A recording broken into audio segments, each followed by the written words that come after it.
So here we have this Chinese diesel heater from eBay that I want to install into my motorhome. But first I'm going to install it into my shed to get rid of any teething problems I may have.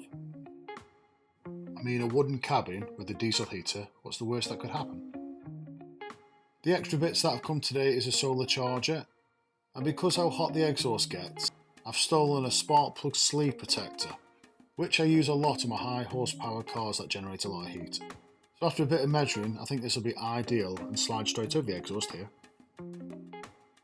So I'm going to undo the Jubilee clip and slide the exhaust back off again.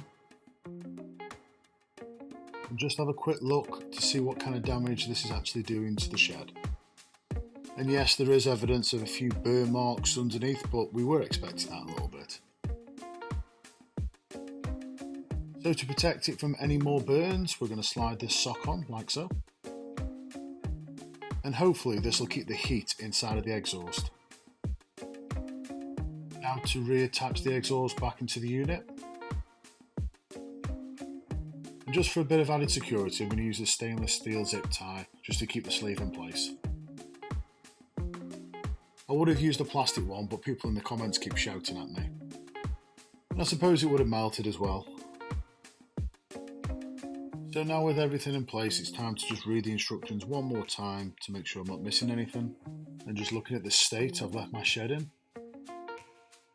Put back to the solar controller.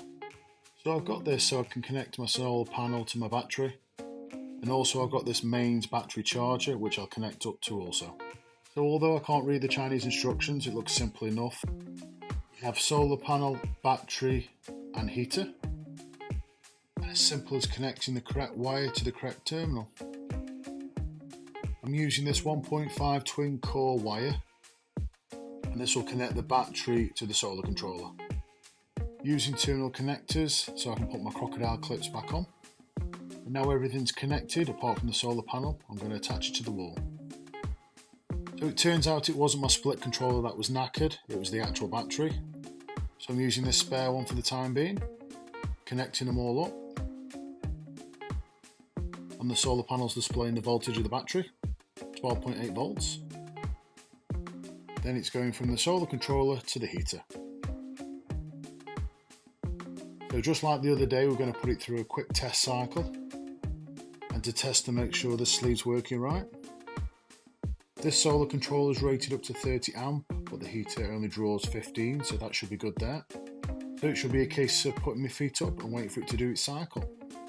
But after about 15 minutes in, we seem to have a problem.